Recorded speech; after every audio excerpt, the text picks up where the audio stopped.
You ask Tiger to solve. This deals with linear equations with one unknown.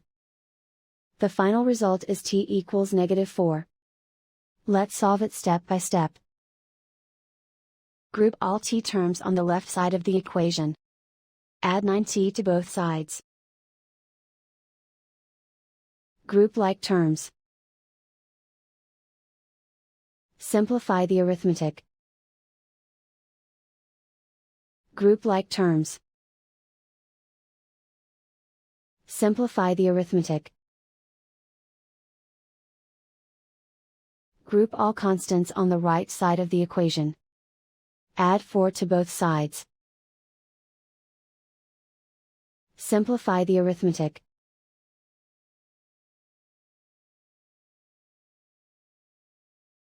And so the final result is t equals -4.